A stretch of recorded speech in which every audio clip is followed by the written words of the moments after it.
지금 여러분들 이것도 굉장히 심각한 이야기인데 여러분들 그 조중동을 비롯한 언론들 지금 이런 얘기를 하고 있어요. 13년 만에 원전 수출에 성공을 했다. 그래서 최소 10조 원에서 약 30조 원 규모의 원전 건설 비용을 수주할 수 있다. 이명박 정부 때였던 2009년 그 아랍에미리트의 수출 계약을 한 이후에 또 한 번의 큰 성과를 윤석열 정부가 이뤄냈다라고 열심히 지금 글을 써주고 있는 상황이죠. 한국형 원전의 어떤 경쟁력은 물론이고 시공 능력 면에서도 인정을 받았다라고 지금 언론들이 언급을 하면서 양국이 어제인 그 31일에 협력 의향서인 LOI랑 양해각서인 MOU를 체결했음을 강조를 하고 있습니다. 그런데 여러분들 이게 조중동을 비롯한 이 언론들이 지금 윤석열 정부의 치적이라고 하면서 열심히 써내려주고 가고 있는 이 소식들 과연 믿을 만한 정보인지 정말 궁금해서 좀 알아봤습니다. 와, 근데 역시나 이게 그 이면에 상당히 부풀려지거나 거짓된 정보들이 상당히 많았어요. 그런데 이거 언론들에서 다뤄지지 않습니다.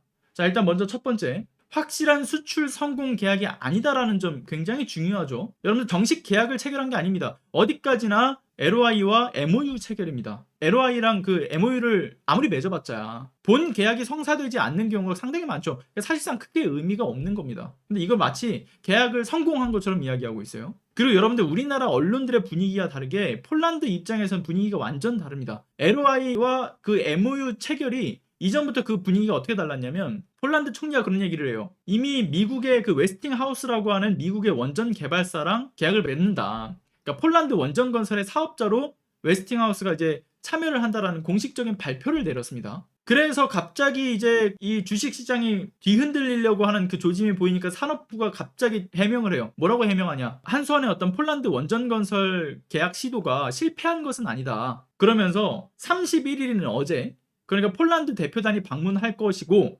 원전 협력 발표가 있을 것이니까 기다려달라 이런 입장을 발표하기도 했었어요. 그런데 이때도 폴란드 정부 측에서 뭐라고 이야기를 했느냐?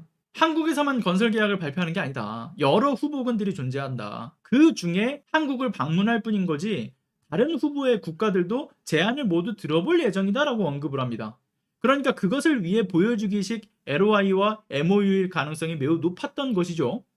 근데 31일날 이게 체결되자마자 뭐 성공한 것처럼 언론들이 막 보도를 해요. 그러니까 이게 실제 MOU나 의향서인 LOI도 아무런 법적 구속력이 없지 않습니까? 그런데 이게 법적 구속력이 있는 것처럼 이야기를 하고 있고 폴란드 부총리가 우리나라만이 아니라 지금 폴란드 원전 그 LOI만 지금 우리나라만이 아니라 5군데나 맺었어요. 무려 5군데나 맺었습니다. 그러니까 사실상 폴란드 부총리가 자기 정치에 지금 이용하고자 지금 여러 나라와 LOI와 MOU를 체결하고 있는 것이다.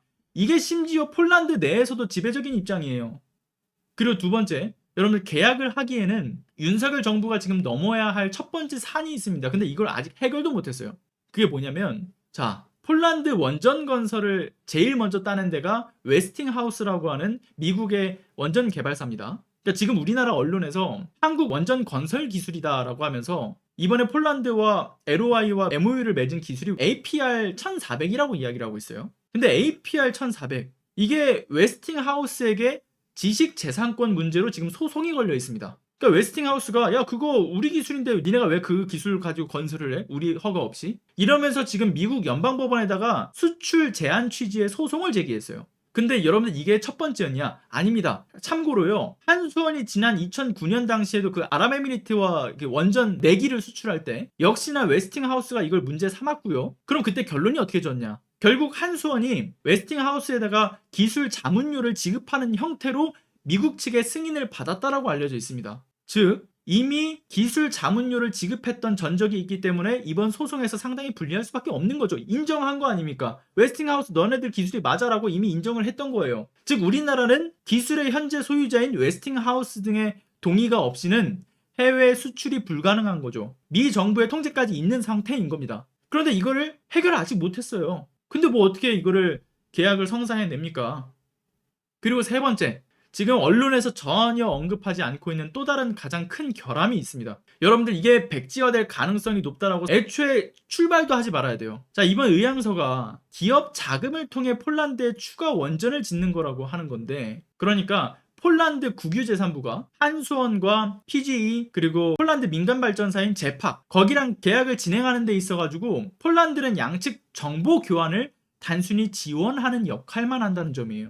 그러니까 조금 더 쉽게 풀어서 말씀을 드리면 폴란드 정부가 우리나라가 그 폴란드 원전 개발을 위한 원전 건설을 하는 데 있어가지고 그 공사비를 폴란드가 보장을 해주지 않는 거예요. 상당히 위험도가 매우 높은 계약인 거죠. 그래서 PGE 여기 시가총액이 그리고 우리나라 돈으로 환산하면 3조 7천억 원 수준입니다. 그리고 제팍의 시가총액은 PGE의 고작 10분의 1 수준에 불과해요. 그래서 이들 주식을 전량 다 매각을 하더라도 자산 규모가 5조 원 정도인 거죠.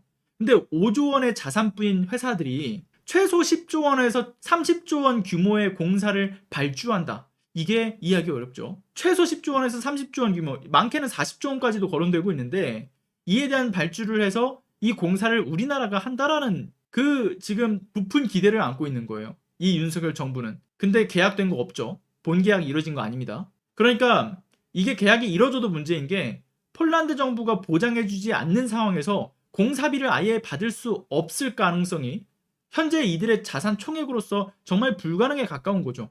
돈을 못 받을 가능성이 매우 큰 겁니다. 그러니까 결국 폴란드 정부가 보증만이 아니라 시적으로 활용하기 위해서 우리나라에서 은행들이 부담을 해서 건설을 하는 조건까지. 그러니까 윤석열 정부가 자신들의 치적으로 활용하기 위해서 은행들의 대출을 통해서 우리나라 은행이에요, 참고로. 우리나라 은행의 대출을 받아서까지도 진행할 가능성이 매우 높다. 이렇게 억지스럽게 윤석열 정부가 카드로 내놓게 된다면 이거 더욱 최악의 상황으로 번질 가능성이 높은 거죠. 그러니까 결론적으로 현재 윤석열 정부가 이슈 전환을 위해서 원전 개발 계약 성공의 자축을 터뜨리면서 지금 밑밥을 깔고 있는 겁니다. 그런데 성공된 것은 전혀 아무것도 없고요. 본 계약까지 가더라도 불리한 조건일 게 분명한 상황인데다가 불리한 조건으로 계약을 맺더라도 이 30조 원의 공사비가 언제 어떻게 휴지 조각으로 공중분해될지 알 수가 없는 매우 위험한 계약이다라는 점인 겁니다. 근데 이러한 내용을 그 어떤 언론에서도 다루지 않고 있다. 이러니 언론들이 윤석열의 홍보지 그 이상도 이하도 아니다라는 평가를 받고 있는 거 아니겠습니까? 전 사실상 이게 정부발 가짜 뉴스라고 봐요. 이에 결코 현혹되어서는 안 된다라는 점 강조해서 말씀드리면서 자, 이만 들어가 보겠습니다. 감사합니다.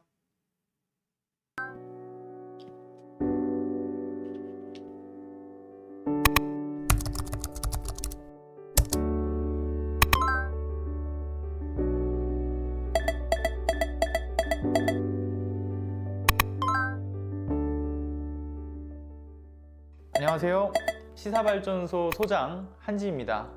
시사발전소는 진실을 찾는 민주언론으로서의 역할을 다하기 위해서 다양한 방법으로 활동을 이어나가고 있습니다.